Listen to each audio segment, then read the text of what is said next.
En mi tercera observación durante el periodo de lectura, pude ver a los estudiantes aprender sobre el tema de poesía. Aunque el objetivo no estaba presentado durante la lección, pude ver que al terminar esta lección los estudiantes pueden identificar y explicar el propósito de los componentes adentro de un poema. La maestra empieza por activando el conocimiento previo de los estudiantes, ya sabiendo que en segundo grado los estudiantes ya habían sido introducidos al concepto de poemas. La maestra se refiere a la primera página del cuaderno de Eslar, en cual los estudiantes tienen un poema titulado Mi primer día. Este texto fue introducido el primer día de escuela para los estudiantes y ahora se lo está refiriendo hoy en día para que los estudiantes puedan ver las conexiones que van a hacer durante su lección. La maestra propone una pregunta antes de que pueda empezar a leer sobre si algún niño ha oído o sabe sobre lo que es un poema. Habían varios estudiantes que decían que sí sabían, pero algunos estudiantes que no estaban tan seguros en sus habilidades de usar los componentes de poemas. Usando el ejemplo del primer día, la maestra empieza a reintroducir algunos componentes que los estudiantes ya deben de saber pasando el segundo grado.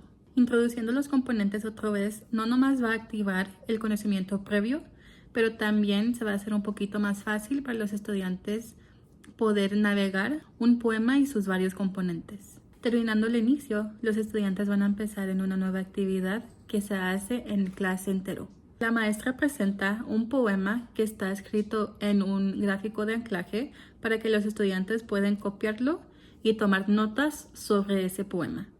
Durante este tiempo, la maestra usa los cognados, pero serían cognados que son traducciones literales.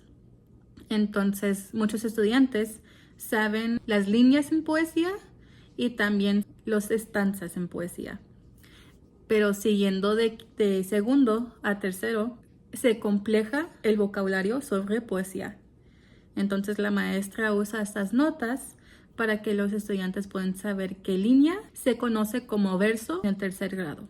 Y lo que se conocía como estanza ahora se conoce como estrafos. La maestra usa estas conexiones entre las traducciones literales y también el vocabulario académico para que los estudiantes puedan hacer esas conexiones interlingüísticas para mejor entender y aprender esos componentes. Un concepto de poesía que ya se había introducido antes del tercer grado sería la rima. Más importante, el patrón de rima.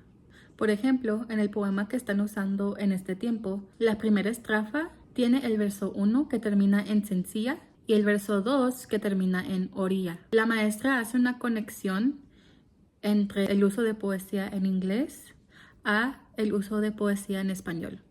Quiere que los estudiantes puedan entender que en inglés la rima se enfoca mucho en el sonido y no tanto en cómo se deletrea una palabra. Pero el caso en español sería un poquito diferente. Sí se toma en cuenta el sonido literal de las palabras, pero también se tiene que tomar en cuenta cómo se va a deletrear la palabra.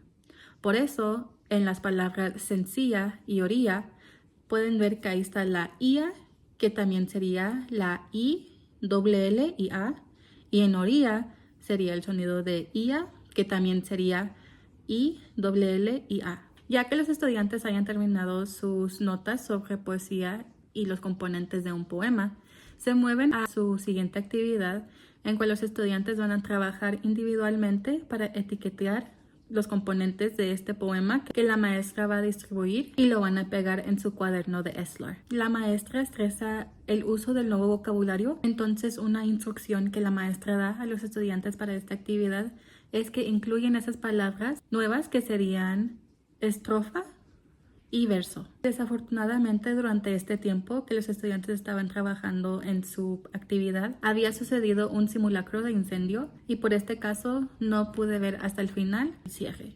Para tocar en otros componentes importantes acerca de la lección que dio la maestra, había usado bastantes visuales para que los estudiantes puedan ver en dónde se van a encontrar estos componentes de poesía, pero como es un concepto que se basa mucho nomás en la escritura, se le hace un poquito difícil para la maestra incluir visuales, por ejemplo, imágenes o ilustraciones. Por lo menos había 2 ejemplos de un poema, incluyendo las notas que los estudiantes tomaron en la clase alrededor en las paredes. Es muy interesante ver el manejo de los 2 idiomas porque ambos no están usados a la misma vez.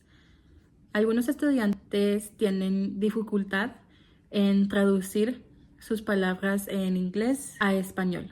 Algunos estudiantes sí toman el tiempo para traducir todo lo que ven en su mente, todo lo que escuchan en su mente, como lo deben de decir en inglés, y lo tratan de traducir a español para preguntarle a la maestra o para presentar alguna idea o opinión sobre el tema que están aprendiendo de hoy. Cuando hay algún estudiante que está utilizando inglés durante el tiempo de español, la maestra los corrige y dice, sí, me lo puede decir en español. Y puedo ver los estudiantes que se esfuerzan en hacer esas conexiones interlingüísticas y para que también pueden sacar la idea que tenían anteriormente y que lo puedan sacar en el idioma de español. Se le hace un poquito difícil, pero con poquito más trabajo los estudiantes sí lo pueden hacer.